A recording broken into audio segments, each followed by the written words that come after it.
Now, what I'd like to do next is share that our next speaker has done incredible work to bring artists and systems change leaders and systems thinkers into a creative coalescence that is really important. And I'll allude to part of why.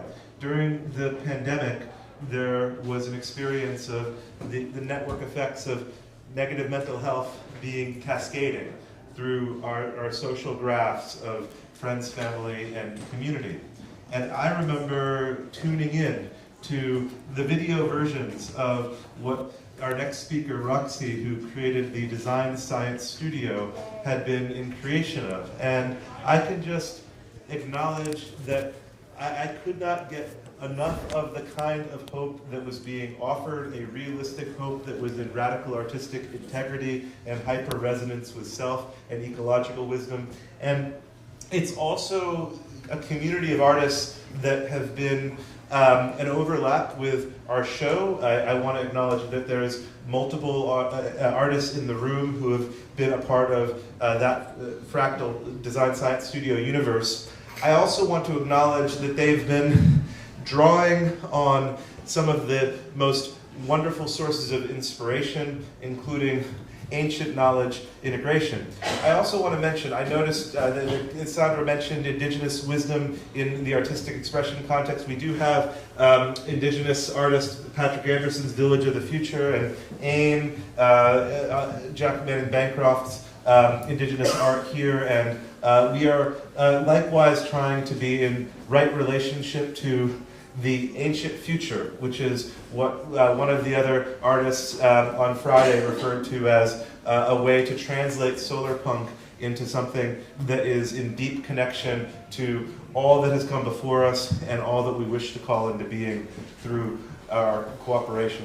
So are we ready to set up for you? Do we need to set up? We're ready. Okay. I want to express a warm welcome to a real true source of inspiration, because the Design Science Studio artists are truly at a wonderful cutting edge of imagination, regeneration, and transformational autopoiesis of agency, that they are, as a network effect of each other's collective agency, helping each of us to be systemically nurtured in all kinds of ways that are impossible for me to translate. But that is why I think it is a perfect timing to be able to hand the mic over to Roxy.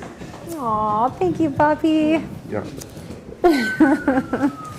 Amazing. That was such a kind and generous introduction. I am so honored to be here amidst so many passionate people, some that I know and many that I don't. A little context, I feel like I'm like right off the boat. I was just in Mexico City for Art Week and then landed at close to midnight last night. Hosted an upcycling workshop today with an amazing upcycling artist, Miss Velvet Cream, and then came straight here. So I am going to do something that I don't typically do, which is kind of just riff and be a bit off the cuff and respond and have a conversation with you all live, because that is what I could do, honestly, to bring my heart and my honesty and my presence forward, to respond to this beautiful invitation from Bobby to be here amidst a busy travel time for myself. So I'm honored to get to stand and to get to share. And I actually want to ask Patrick, I know you're in the middle of also doing this, but if we can, is it already connected? Oh, amazing. Okay, so one thing that we always do at the beginning of every Design Science Studio session, which I'll explain more about, is we dance and then we breathe. So I want to invite everyone to wiggle, if you will allow me to invite us all. I think that we've been enjoying some loud shouts from our neighbors and all the Super Bowl? Is that what's going on? Sorry, I'm not really into the whole sport thing, but you know, game B, I'm here for it. Yeah, and so if you will join me and each other. It's not really like a rager song, but it's a beautiful song. And our wisdom is not only in our minds, but it's in our bodies. And I can only imagine, I feel like the density of my nervous system stepping into this space. Like this is the end of 3 days of building so much coherence and steeping in wisdom and passion and curiosity and so much action that's being taken from so many folks. And so if you will stand and let this music move through you, give yourself a little moment to feel it. The song is called We Shall Be Known.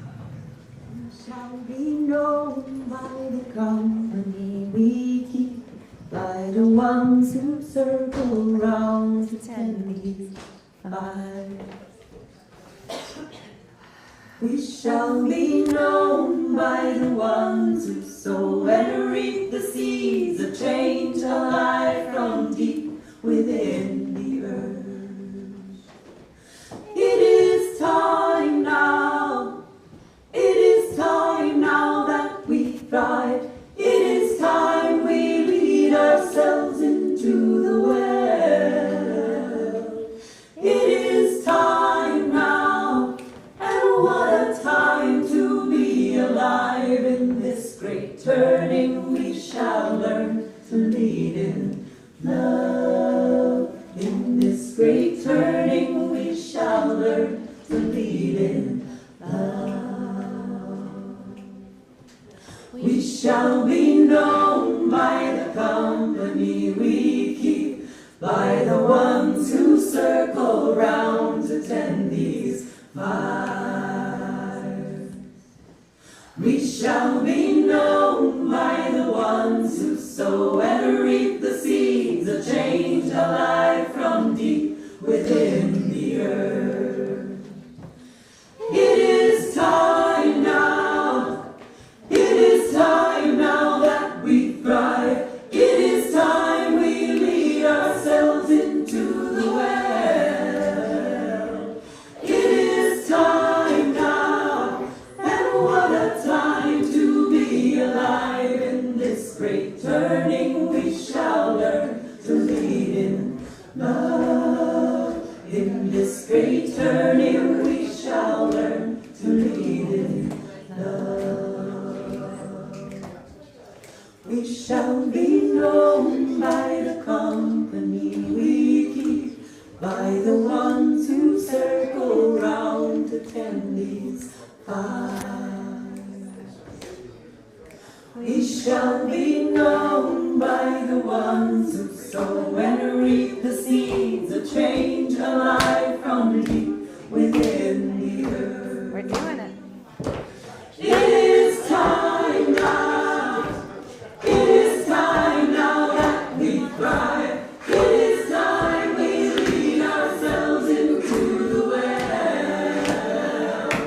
It is time now, and what a time to be alive. In this great turning we shall learn to lead in love. In this great turning we shall learn to lead in love. In this great turning we shall learn to lead in love.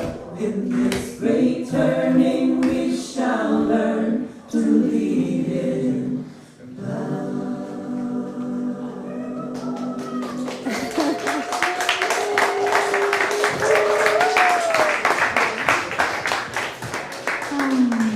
Thank you.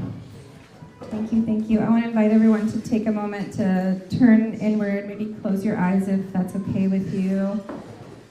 Silence your conversations, if you don't mind. If someone's near you having a conversation, maybe invite them to take a moment in silence. Yeah. And close your eyes if that's okay with you, or you can leave them open. I'll close mine. Just going to invite us to take a few breaths together.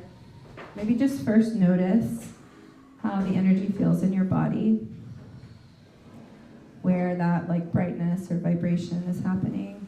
Just do a little body scan, just acknowledge how you're feeling, where your breath is, the quality of your breath. I'm going to invite everyone to find the bottom of their next exhale and then hold. Let's inhale all together. And then open mouth exhale. 2 more times like that. Inhale.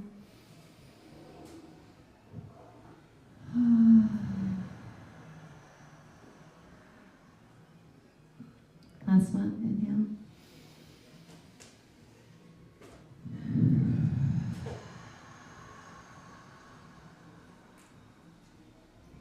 Slowly open your eyes. Thank you. Thank you, thank you, thank you. And if you want, you can sit back down, or you can keep standing. I know we're at the end of a long 3 days. We find it really important to always partake in this ritual together of movement and breath at the beginning of our sessions, just because there is just so much that we end up talking about or connecting about. There's a lot of energy built up and coming together around something really meaningful that we care about, around our life force. I know that Ikigai is something that has been discussed here. You know, it's like, how does our passion and our devotion, our intention, our action, our integrity, and what moves us in the world actually come together in a really meaningful way. And that can bring up a lot. I used to be deathly afraid of public speaking, and I still get nervous, you know, but it's something that this work that Bobby was mentioning of the Design Science Studio, which I can now share what that is, brought me to have to do. I spent most of my life as an artist, an activist, an organizer, and a designer, working more behind the scenes and supporting and uplifting the creativity of others, and I still do that a lot. But whenever we reached the months before the pandemic, I had reached this point in my creative work where I recognized that so often I was doing primarily bioregional work, and I had been studying regenerative design, and I recognized that it was really important as I studied natural systems that it's all about building the capacity of the system. And all of the nodes of the system, we're all nodes, we're each individual pieces and parts of a greater system. And so I thought, as I was completing the Regenerative Practitioners Program with Regenesis, if any of you have not done that program, I highly recommend it. Life transforming for me. I recognized that the way that intersected with what I cared the most about was that I wanted to build the capacity of my community. So my community was primarily, as a part of the regenerative movement, artists, designers, creators, culture makers. And so what would that look like to have the people that I cared the most about and that I was deeply connected to be up-leveled, have helped them build their capacity. And as someone who had primarily been working at this intersectional space of large-scale interactive art, of large cultural experiences, of applying design principles towards systems and social change, there was something that I recognized that often happened, which was that when there were opportunities to do this sort of intersectional work, there was rarely mentorship, time, funding, support structures, space.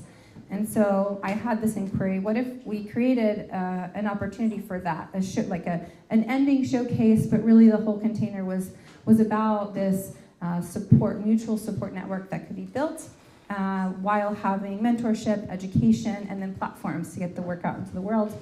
And so I came to my friends, Amanda Joy Ravenhill and Faith Flanagan, who at the time were running the Buckminster Fuller Institute. And I shared this idea with them, and they said, absolutely, what if we're trying to retool the design science decade, which was from the mid-60s to the mid-70s. Buckminster Fuller said, hey, we've made all the right tools for all the wrong reasons, but we really can turn this ship around. We can turn weaponry from weaponry to livingry, and we can take this decade of action. And it kind of stopped midway through the stream, the first original design science decade. And so they were like, what if we retool the design science decade for the 2020s, which was totally in alignment with the decade of action and, at the time, the launch of the SDGs and so much that was really launching right then in 2020. And at the same time, really curious about, so design science is short for comprehensive anticipatory design science, which is Buckminster Fuller's framework of how do we, move towards these futures that we know are possible in a short amount of time, and really do that strategically, collectively.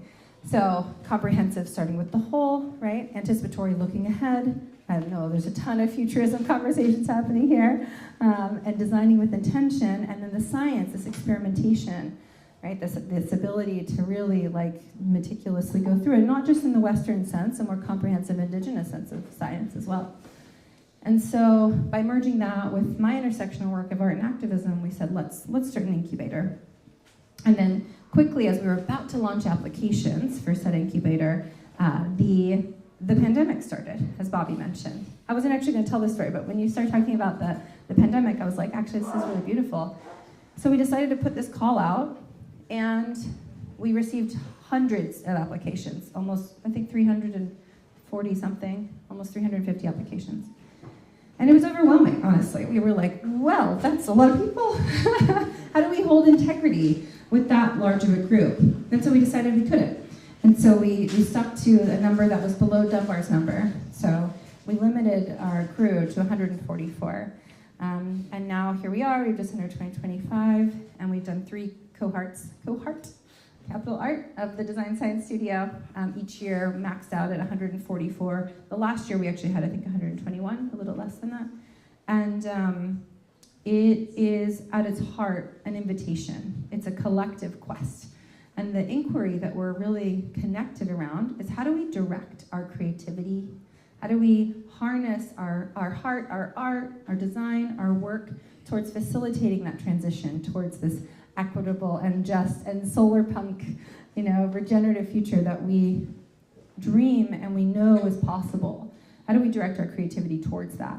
And how do we come together in a community of practice, learn together, practice together, and engage with others who are working in this movement, and also our families and our friends? And how do we come together and utilize a concentrated window of time, but not too short?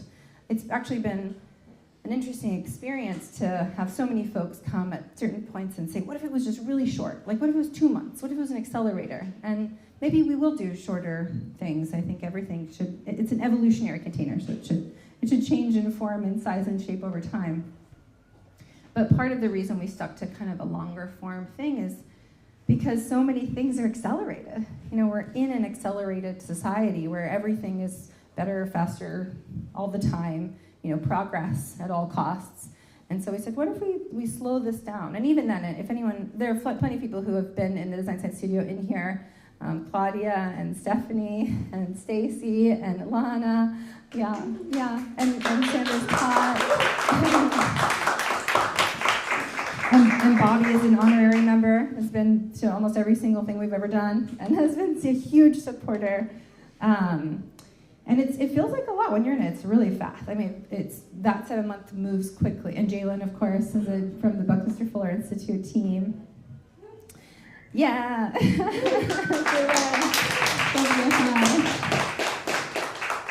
So yeah, this partnership with the Buckminster Fuller Institute has been incredible. My creative studio is called Heb Ritual. Together with the Buckminster Fuller Institute, we came together, and each time we gather, so the curriculum and the artists, the invitation is to incubate, to develop something, and to get it into the world. It might be bodies of art. It might be, like Claudia's wildfire projects. It might be really long-form projects, like Stephanie, I feel like, is constantly, Stephanie's constantly, continuing to build on this incredible body of work. And we have these showcases periodically, like this one, where we also have people talking and sharing and performing that are intended to also illustrate, the journey is the destination. And I just wanted to share a little bit of context to what the Design Science Studio, how it formed, and it's just so, it really is, I love that solar punk it has punk in it. I actually have punk rock roots. I know that Sandra does too. And and honestly, it's punk as fuck to be like, y'all, it doesn't have to be this way. It really is. It's badass to be like, no, this is not the way it always has been. And Smash the system.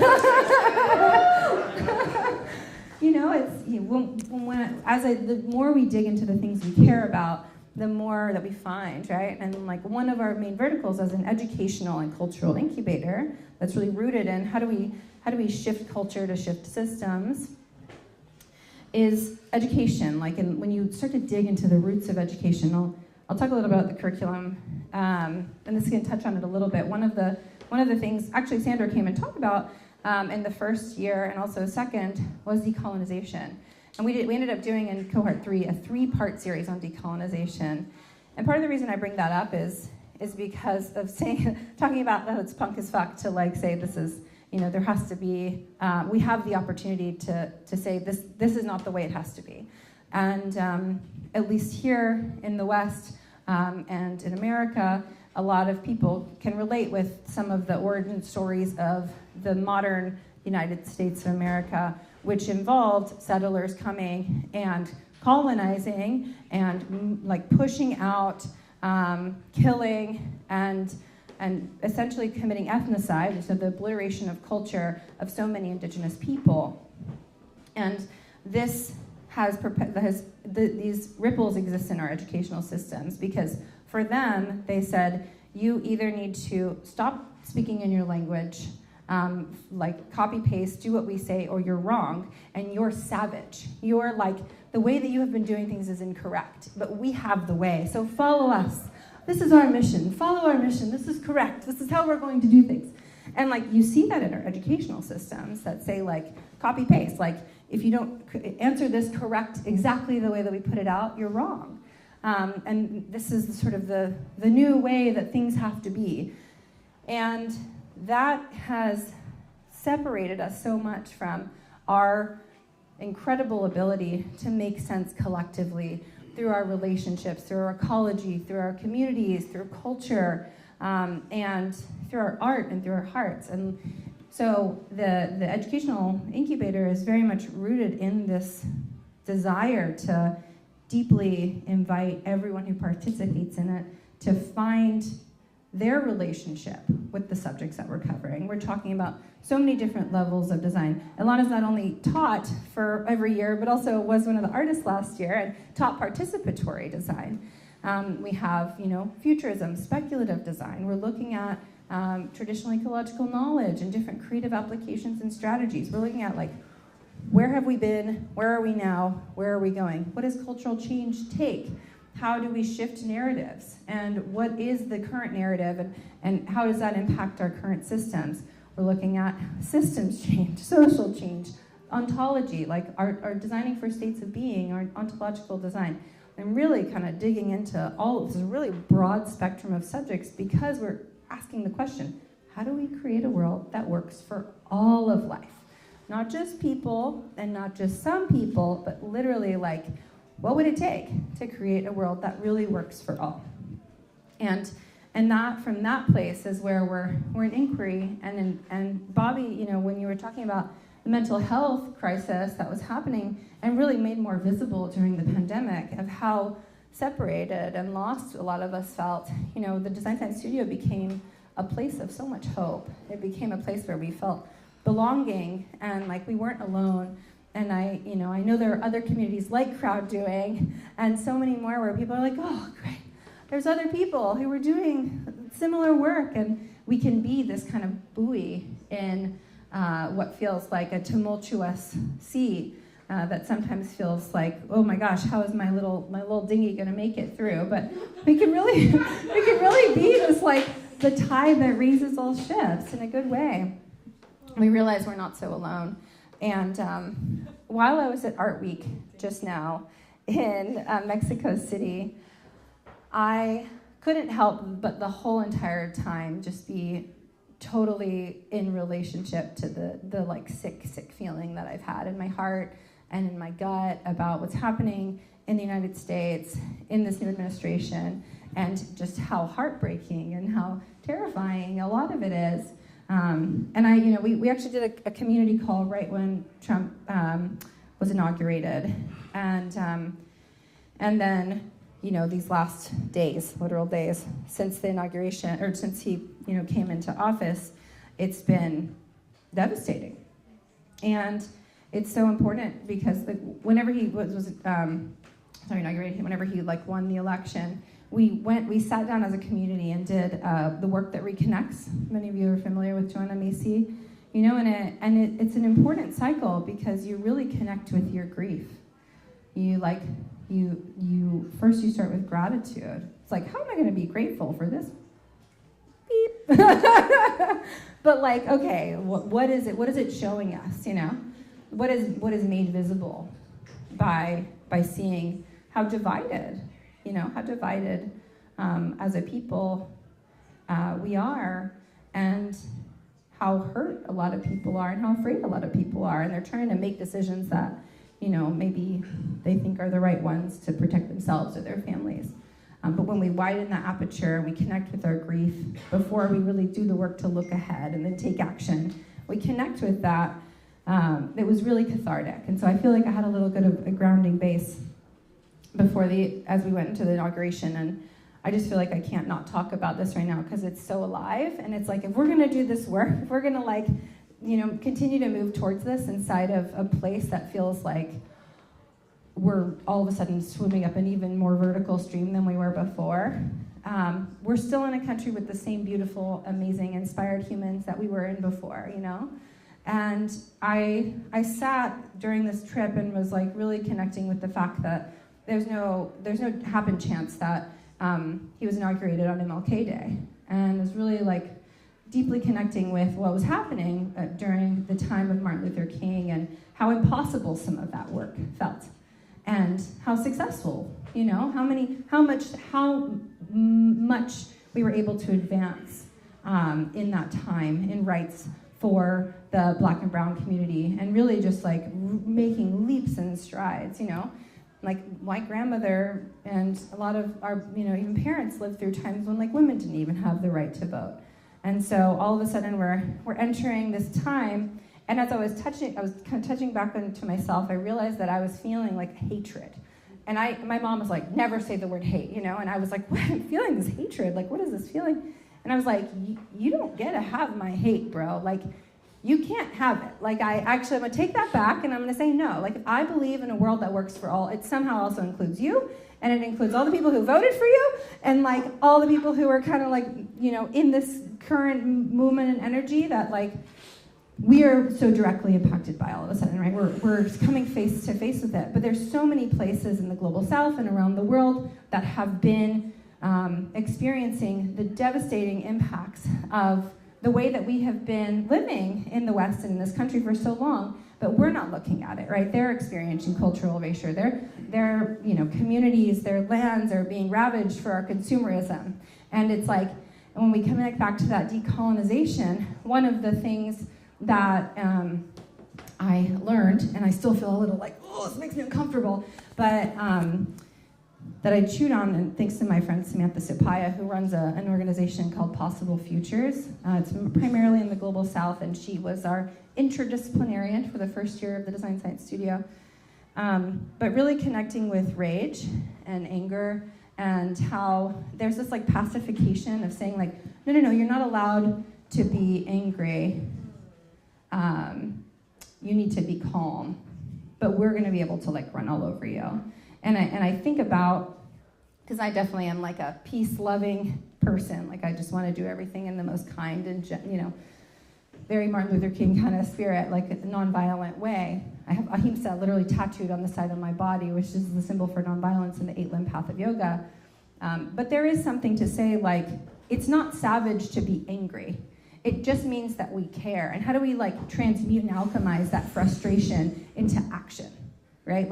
What is it that we can each do? The lanes that we care about, we're standing for the oppression systemically that we're experiencing here, but it's at our front door. There's this meme that I saw while the fires in LA were happening that were you're gonna keep taking photos and sharing videos of climate change until it's out your front door.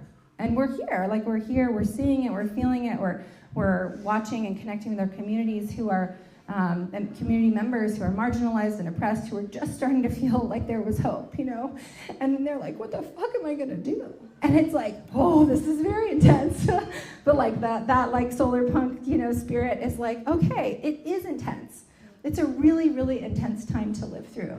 But like that song that we danced to, right? It's really like, you know, we shall be known by the company we keep, by the ones who circle around to tend these fires. These fires, this like alchemical fire, this is the fire that like, as we stay together and connected in community in places like this, thank you, Bobby, and everyone who like made this happen, it is so important that we keep coming together culturally, like tending to be like, we're not alone, we've got each other, you know, like this, you know, everything that we live right now was once imagined by someone.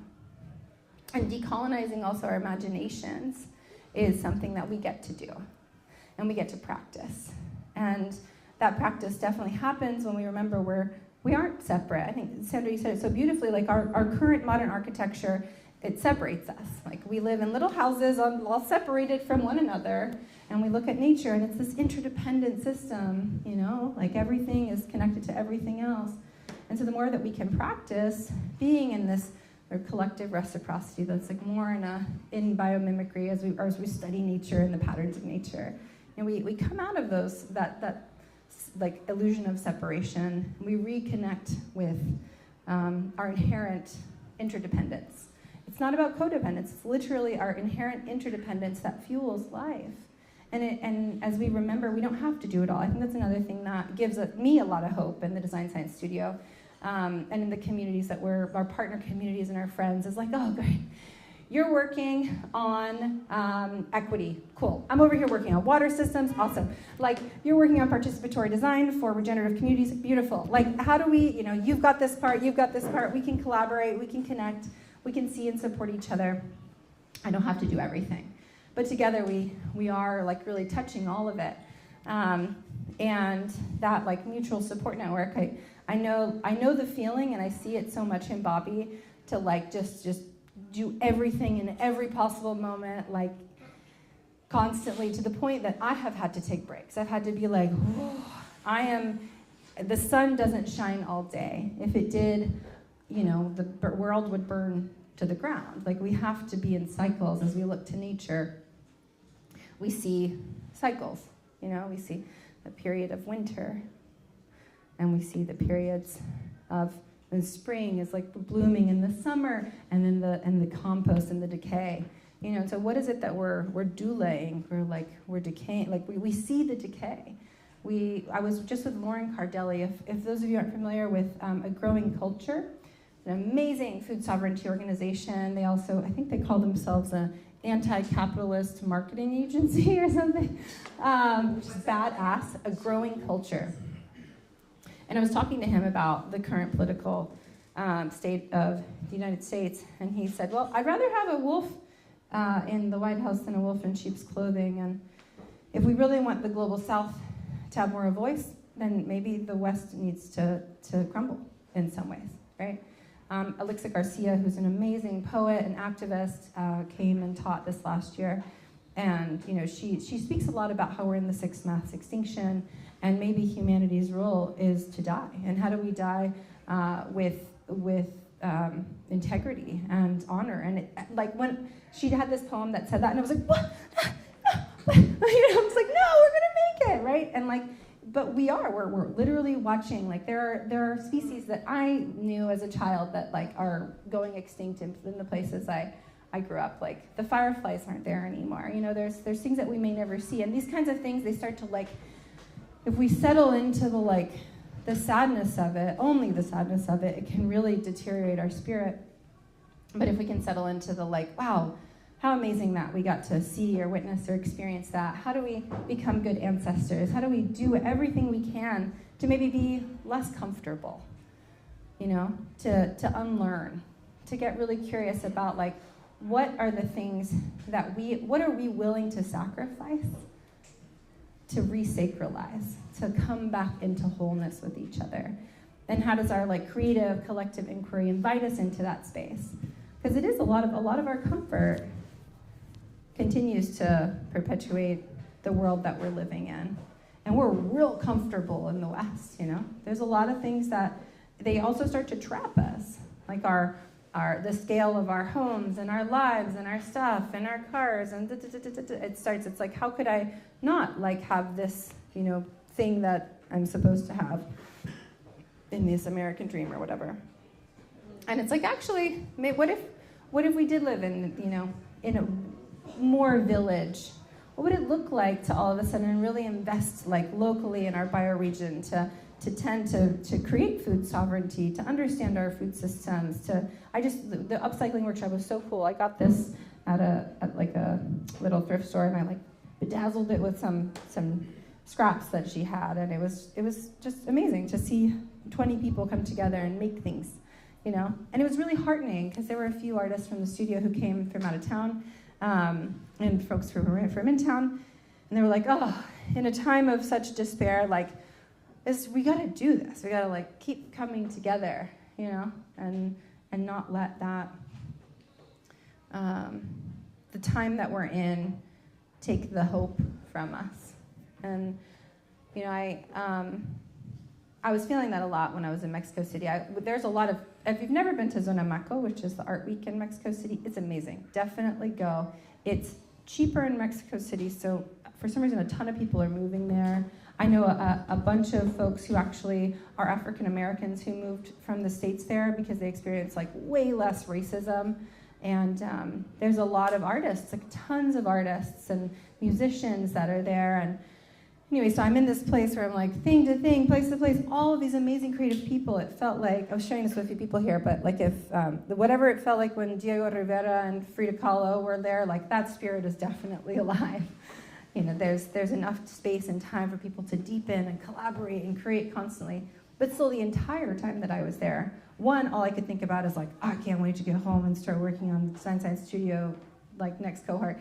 And two, like what and how can we be a buoy for each other in these times?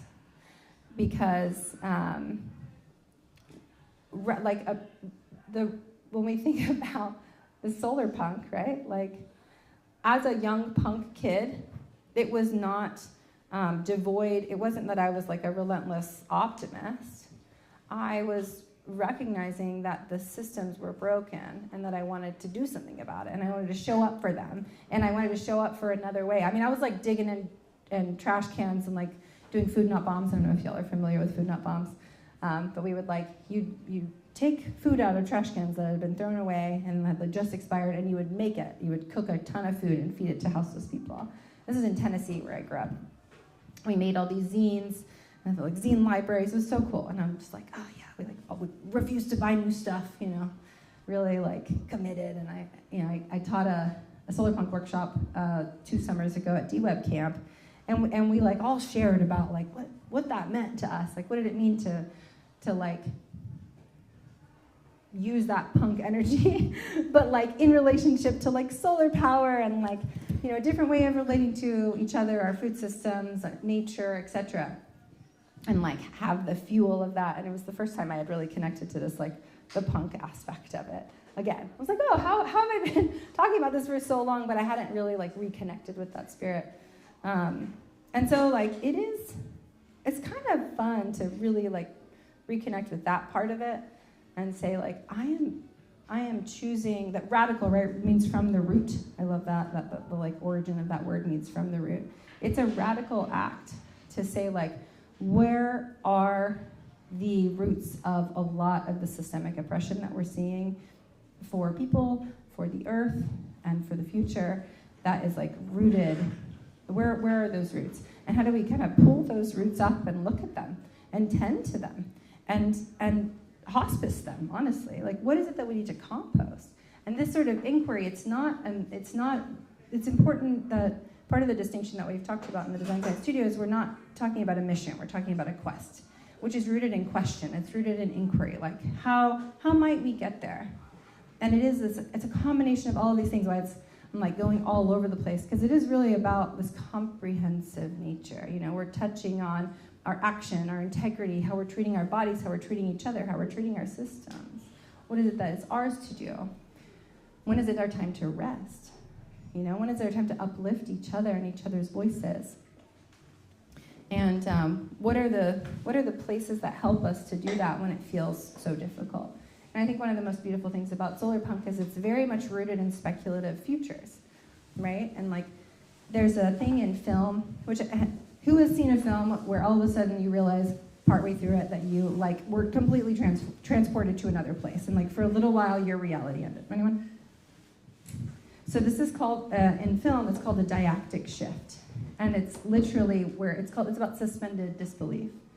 And solarpunk futures and this sort of speculative futurism and work invites us to suspend our disbelief, where we're in some ways often kind of frozen in like, oh, this is all so intense, where do I start, you know? It's like, okay, let's take a moment and imagine an alternative. Let's do the work to feel into and embody and step into this like alternative way of doing or being that connects with this more beautiful world our hearts know is possible. And one of the ways that we've done that in the Design Science Studio has been through a narrative story universe called Regenera. So Regenera is a very solarpunk place. It is the story of it's a place, actually, if I'm being honest. Regenera is a place. It's a floating city that periodically docks around the Earth, and it's an embodiment of a protopian future. So protopian, not dystopian or utopian, but it's about proactively prototyping radically hopeful and possible futures that center marginalized voices and that are, you know, making incremental progress towards a world that works for all. And so Regenera is this floating city with all the neighborhoods and communities, and it docks, and people can go and hang out in the city of Regenera and experience what's possible now in our lifetimes, like how we could be living and what that might be like. And it periodically docks, and then it periodically leaves. And all the projects of the Design Science Studio, the artists, they like connect and dock to the city in one way or another. And it's really incredible, right? It's everything from large-scale art installations to amazing design projects and initiatives to community projects. And, you know, there's an artist who actually just passed away a few months ago, which,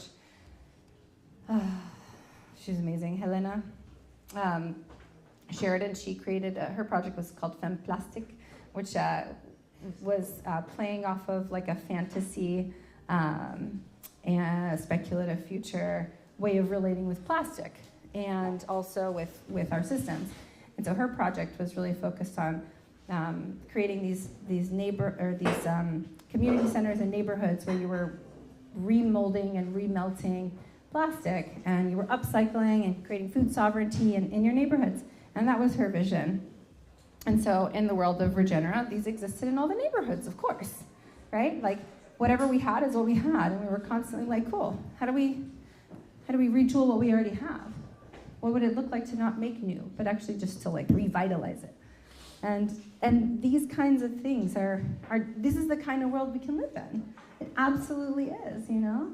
And sometimes it takes us suspending our disbelief that it's not possible to go and step into the possible and really continue to cultivate this like radical imagination and do that and bring that forward in our work, in our communities, in our art, in our design. You know, like we're cultural change makers, and our culture shapes our behavior.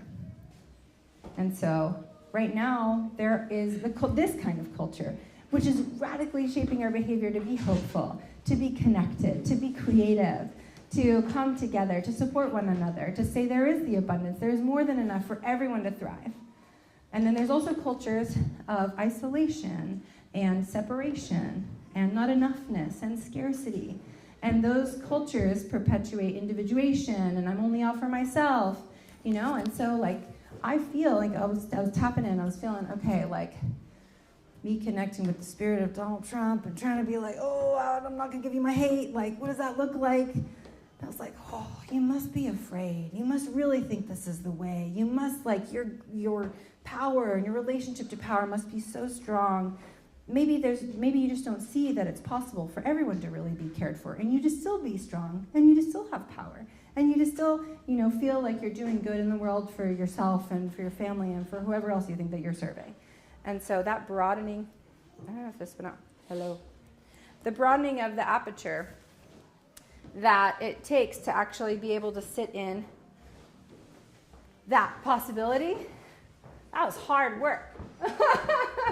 I had to be like, oh, no way. I cannot, how can I imagine a world where I could have that sort of empathy for that person?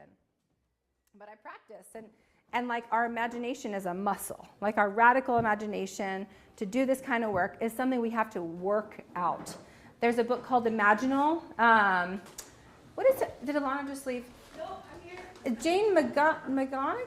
How do you say it? Imaginable. But is her last name? Jane McGonigal. It is McGonigal. Every time I say it, I think I'm saying it wrong, like the Harry Potter teacher. No, Jane McGonigal. It is right. Okay, it's imaginable. Yeah. Yes. Yeah. As in anything is imaginable. Yeah. Nothing should be unimaginable. Yeah. Yeah. And in that book, okay, hello. In that book, actually, Alana could probably speak to it even better than I could. But in that book, there's like thousands of peer-reviewed studies about how powerful the work of doing this imagination work is and what it does to help us be more resilient. Which is incredible, right? To think like, oh my goodness, like we can actually practice our resilience skills just by doing like the Radical Futures imagination work together and independently. And it, when that book came out, is really helpful to be able to point to something, to say like, look at all these thousands of peer-reviewed studies that say that this is helpful, right? And so science is good for that sometimes. But we get to do this like radical imaginal work. And so I'm curious, what are the futures that y'all are imagining? It's gonna be like, I would love to hear from y'all, to hear what are some of these radically hopeful and inclusive futures that you're imagining? What are the Solarpunk futures that are like deeply kindred in your hearts? Using less. Using less. Yeah. Free education. Free education. The shift is already happening. I just think we should just get over it. We cannot monetize education. It's at least not effectively anyway. That's why college is bloated like it is now. Despite being a useful tool, it's not really serving us to create that hierarchy. So I'm very excited to see what a freer education system looks like, where we're not walling off information to people and putting barriers for people learning and growing and developing. That's beautiful. Yes. Yeah. I think more support for creatives, visionaries, and entrepreneurial people that are want to bring their offering to the planet to create this a new system. And that these people need to be supported and cultivated and accelerated and amplified.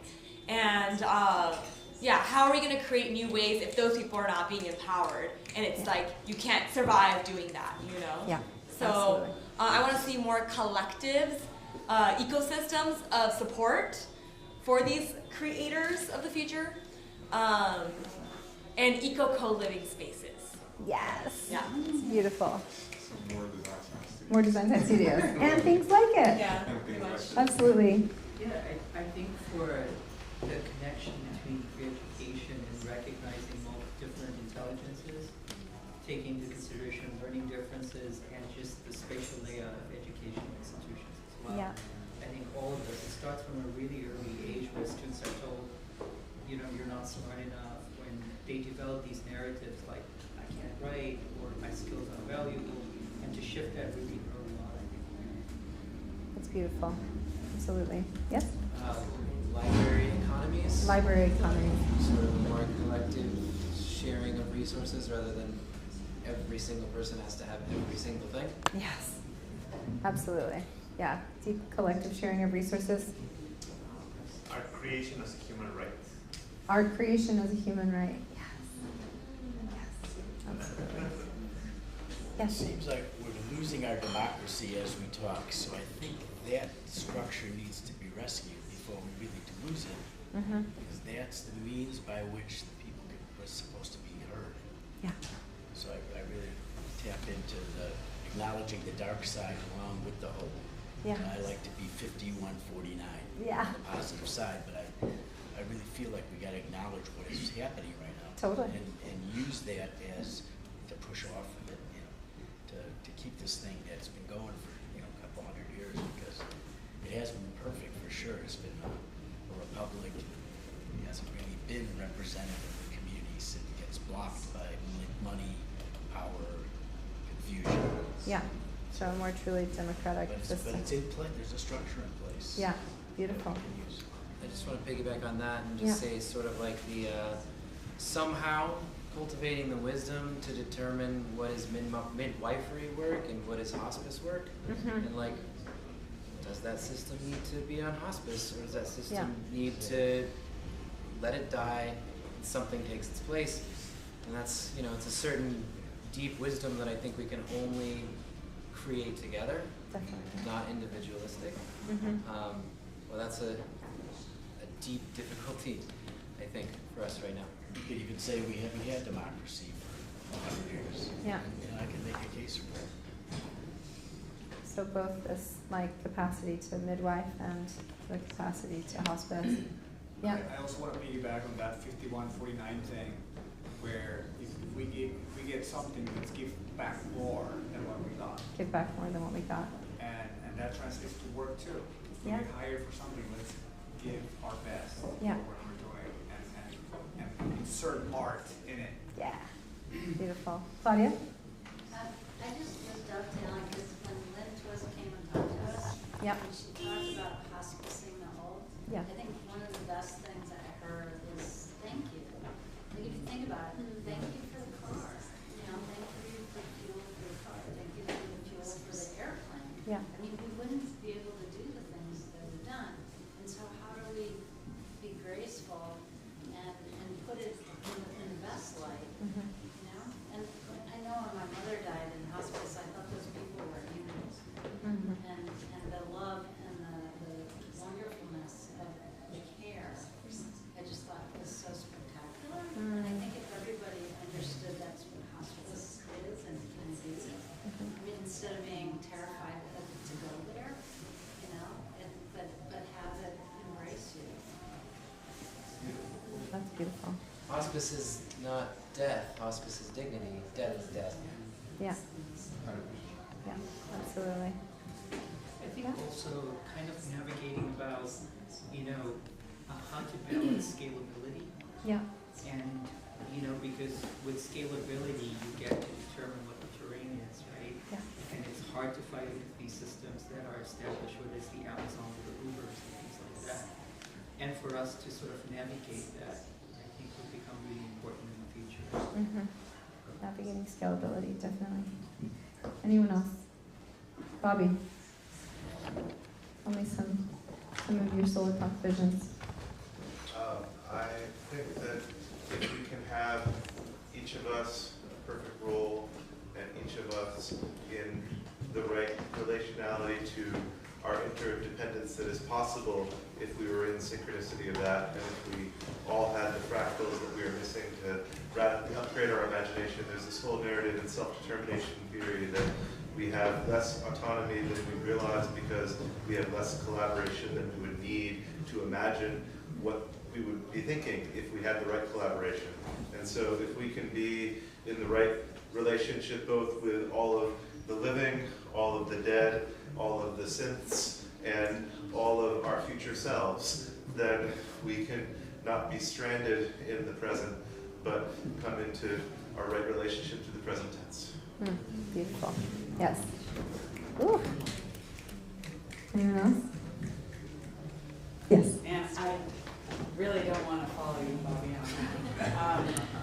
But one thing that comes to mind as an artist and a designer is sometimes the standards that are expected around something lasting forever that results in like the plastification of it. Like I need to hard coat it in plastic to promise that it will last forever. And so in my like vision of what a solar punk world looks like, we also not only come up with alternative materials, like alternative pigments, alternative building materials, whatnot, but also shift our expectations around permanence, and so that or shift our expectations even around colors, so that we can not keep feeling like we have to conform to a standard of beauty or a standard of permanence that existed inside the previous model. So that's just something that comes to mind as an artist. Beautiful. Anyone else have any visions they want to share? I'd like to add to that, like also Please. like create while you're doing that, also include the spiritual feeling in what you're doing, so that whatever you're creating has also an impact in the spirit of others when they experience it. Yeah, beautiful. Amazing. Yes? I just say the permanence part really struck me as I saw a Neri Oxman exhibit at one point. She's amazing. And there were one of the Neri Oxman, in case you didn't hear that. amazing artist, designer, architect, leader. Scientist. She one of the pieces was kind of proposing biodegradable monuments, and just that idea of like, well, should art be permanent? We change, we evolve, we transform. Should our art sort of like also, decay and be reborn constantly in new imagery that are the touchstones of the future we want to create? Yeah. Wow, that's beautiful. Anyone else? Stephanie? I think that what everyone said is beautiful, and I think it's also just thinking of like, you're talking about the world we wish to be in and live in. And, I'm always thinking of if the sun is we revolve as Earth around the sun, and how we're all rays of that light, and each with the gifts that we're here to bring. Like the ways that we've been programmed. Just the accepting that we have been programmed, and in that program, it's a limitation of the capacities of each of us. And each of us has so much capacity that it's that there's beings trying to keep it down because it's beyond what we can even imagine, right? So like just that honoring all that, because as when we recognize that what we push to the edges needs to come into the center to create that world for all, that like that's really what we're here to do. Because maybe we all jumped into this experience maybe for this time in itself to say like, if we keep our connection to source clear, then that's really what it's about, isn't it? Like, because if we can all have that source come through us, then we are all part of it.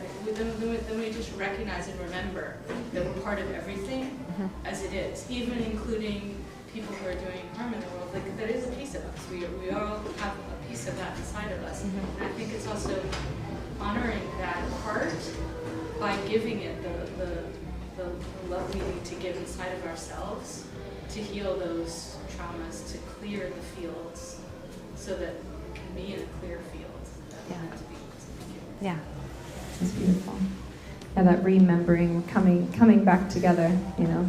The narratives that continue to divide, right? Divide and conquer, like divisive. It's all about separation. It's like good, bad, us, them. It's like actually we are all constantly like growing and decaying. We're all good and bad. One of the indigenous visionaries is what we call the educators who came to share. Harsur, also Zarina, also known as Olax. She shares about how in Arctic Siberia, the Sukha people, they have the upper, middle, and lower world. And they're always in relationship with that. They're always like deeply in relationship with both the growth and the decay. And recognizing that whole cycle, that wholeness is actually so integral to relating to the world in a way that connects instead of divides. And so, and like in this solar, punk vision of the future, it really is like more integrative. We're not continuing to separate, and it's really more pluralistic, and seeing the spectrum. I think, Stephanie, a lot of your work is about spectrum-based work, really seeing like the full spectrum, and centering that which has been not made so visible. And there's that really beautiful. I'd love to hear from you. I'll stop talking in just a second. There's that really beautiful quote that's something like, "The future's already here. It's just not amplified yet," or something like. It's like evenly distributed. Yeah, exactly. And it's really that. It's there's like, oh, we have to find these new solutions. It's like, oh, well, maybe we need to turn to and get really curious about indigenous wisdom or natural systems. And like we don't actually have to reinvent everything. There's just so much that's already here for us. There's so much good that's already happening. But even now, like one of the projects from one of the artists of the Design Science Studio is called Algorithmic Destiny, and it's really like we're living in a time where also the like algorithm of like what we're hearing and what's being centered is really like it starts to be a real drain. But like there's so many beautiful stories. There's so much good happening, but it's not being centered. It's not being amplified. What were you gonna say, Sharon? Yeah, I guess I was really resonating with what you were sharing about this diminished vitalities and like wasted capacities, that exists in each and every thing, actually. And there's actually there's a Japanese word that I've been really resonating and working with recently called ikasu, which means to let live. It's hard to directly translate it to English because there's no such word, but it means like to let thrive, or to recognize the unique strength within and then to like nourish that and to let it grow, And I think that even within our workforce, companies like ravage for talent instead of cultivating. And I think that we need to be cultivating that unique capacity in each being even more. And I just feel really resonant with that the inherent potential and the capacity, that's being wasted right now. That can actually be used to consecrate, to cultivate together such a bright future. So yeah, I envision a world where each one of us can be in our regenerative livelihood and feel supported and sustained, that our sustainability work in fact is sustainable because it's sustaining and revitalizing and energizing each one of us. Yes. Yeah. It reminds me of the work of my husband.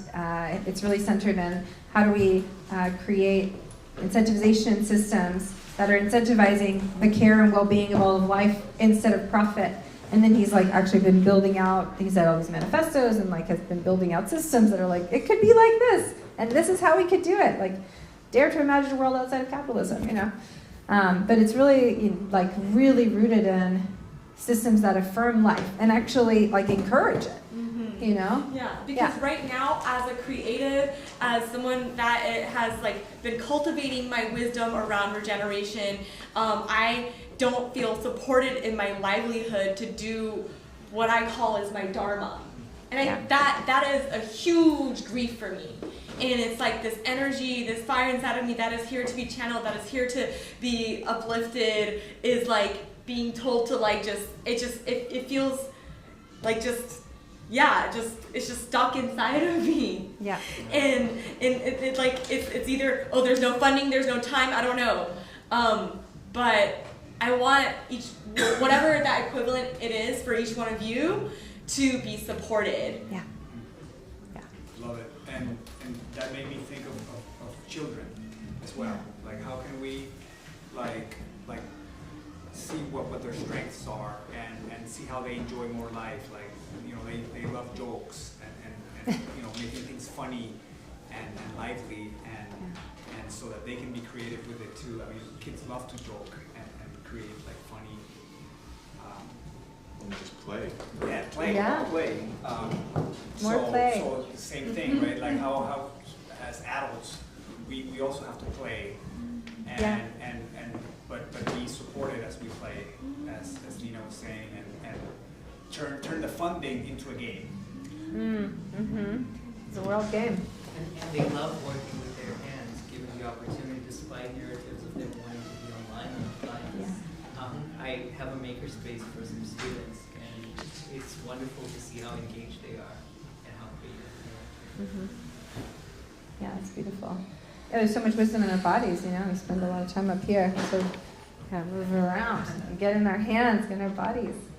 This like building capacity is the root of the work of the Design Science Studio. And I have to say, there have been times where I have been like, how in the actual fuck am I going to continue to do this? Sometimes the ideas and the containers are so, even at 144, it's still a ton of people, and we're not properly funded. And it requires all the community to come together and work extremely awkward hours in strange ways, like, oh, you were in India. Here's what I did. I'm going to sleep. Please finish it. And then like, oh, I woke up. Thanks for doing all of that. And it's wild. Because at a certain point, it becomes, you recognize that you can't do it alone. You can't do it alone. You can't do it alone, and you have to let go of your ego and your all the things that say it has to be perfect and it has to, but it actually just has to be done. Bobby is inspired. I'm afar in another country and I'm watching this happen. It's just this chat, this other chat, and then I'll do this, and then I'll record, and then I'm gonna do this, and I'm gonna bring the food, and I'm gonna fly in from New York, Stacy, and then I'm gonna, you know what I mean? It's just amazing, right? And here we are. Ta-da! Look how beautiful. So cool, And this is the kind of thing. It's oh, I have an idea, I have an opportunity. How can it be our opportunity? And how can, resource comes in so many ways. I'm committed for this next round of the Design Science Studio to be properly funded. It never has been. It's so much work. And a lot of times the resourcing really is the resource of the community. It's the resource of the partners and the energy and all together. But there is a way for it to be properly funded. And I'm gonna figure it out. And I don't have to figure it out alone. It's had enough of a positive ripple in the world that I know that we can do it together. It takes devotion and dedication and time and patience. And part of my work actually this past cycle has been okay, what does it look like to have rest as resistance? Truly. When my narrative has just been it's so urgent I can't stop. It's so urgent I can't stop. I can't stop, I can't stop, I can't stop.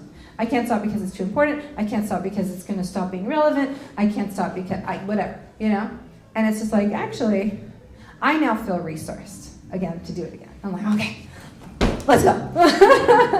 I'm I went through the fires, the alchemical despair and anger and upsetness and sadness and all of the feelings and they're so real. I said when I stepped up here, sometimes I get so nervous to do this work. I'm oh, what am I going to say? Is it going to be matter? Is it going to be meaningful? Is it going to be, and it's well, I'm at least going to try. I feel encouraged. The word encourage, it has courage in it. We encourage each other. That's what culture, these cultures of connection, of creativity, of community, that's what they do. They tell us it's okay. It doesn't have to be perfect. Just do it. And we're here. We got your back. We're going to show up for each other in the ways that we can, in the times that we can. It's pleasure activism, the joy that our children remind us of. Over here is beautiful Sandra who's painting with baby growing, bringing in ushering the next generation. Yeah, it's amazing. We have to choose to believe that we are, and our children and our friends' children, our communities are stewards of this future, and we can't give up on it, and we're not. And so when I was meditating on what to share, I was I just want to be everyone's cheerleader, It's come on, don't give up. And if you need to rest, rest. Tell each other, I am tired. I'm tired, I'm feeling sad, I'm feeling overwhelmed. It's cool, you have permission. You all have permission to rest. You all have permission to be joyful, to find pleasure. And you have all of the encouragement from all of your community, from future generations, from your ancestors who worked so fucking hard for you to still be here, to keep going. We're alive right now for a reason. And we can do this work, and we are. And I'm so grateful to have had the opportunity to squeeze in and share from my heart that has very much like continued and started doing this work just because it's just this like reciprocal cycle of putting it forward and like the light in another's eyes to see it and to be like, wow, thank you. You know, so like, thank you for sharing your voice, for showing up, for being curious, for educating people, for supporting children, for supporting each other, for staying really, really kind and like creating opportunities and listening and reflecting and giving your life force energy and getting really like inquisitive about ways that you can evolve and like just continuing to show up. And like this is the way that we will continue to turn the wheel towards the solar punk future. And for those of you who want to know more about the work of the Design Science Studio, it's just designscience.studio. And there's a newsletter, and we are fairly active on our social media channels. I just signed up for Blue Sky. Trying to like do more of that kind of stuff. Get inside of more integral networks. But overall, just want to say another big thank you to Buckminster Fuller Institute, our core partner, and our friends.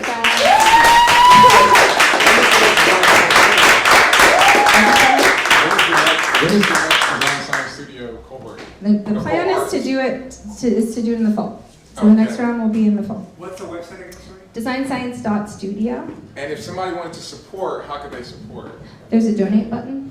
Awesome. Or you could email us. Just connect at designscience.studio and share how you want to support, you want to teach, you want to be a partner, whatever, you know, let us know and we'll fund, please, yes, we need funding, institutional partners.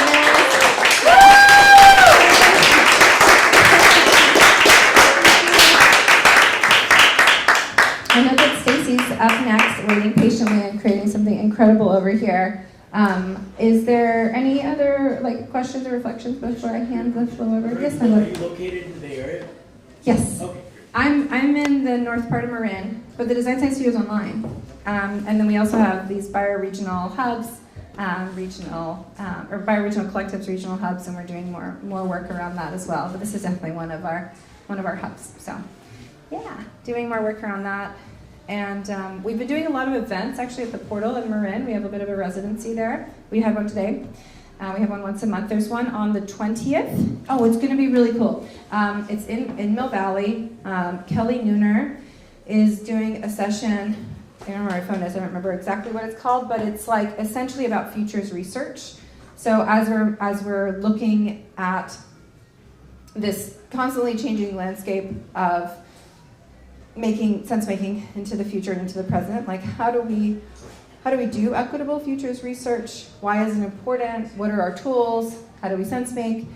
She's a futures researcher, and so, or they are a futures researcher, and so it'll be part talk, part workshop, and it's no one turned away for lack of funds, so you can just reach out if you need a free ticket, or I think it's like $25.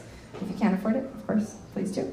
But yeah, we'll have more programming and stuff, and yeah, just big gratitude to Bobby for accommodating. I know you're talking to Stacy now, but Bobby.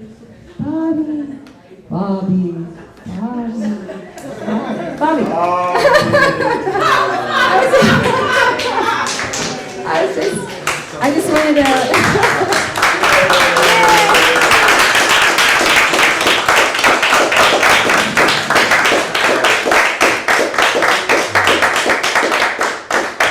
Just wanted to thank you again for both accommodating, inviting me so generously and graciously, and always showing up for this work that we're doing as such a like devoted presence. And like there were times in like 13-hour events that Bobby was there the whole time. I was like, who is this guy?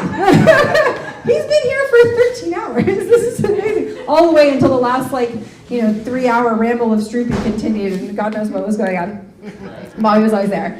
And so, there were times where I was just like, well, at least Bobby's here. We've got Bobby. Bobby's going to figure it out, and then we're going to be okay. So, I love you. Thank you. This is incredible. And may it be the first of many things that this nature that you do, my dear. Yeah. I'd like to just add that all of you can dive into some of the magic that Roxy was alluding to, because their videos that they've published on the Design Science Studio YouTube have just moved my heart and added to the augmentation of my imagination and our ability to be in collective imagination, at least for my fractal thereof.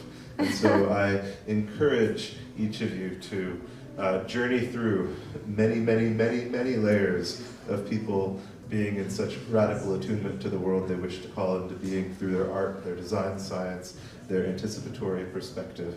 And I think it's just wonderful. Thank you so much, Roxy. You're so welcome.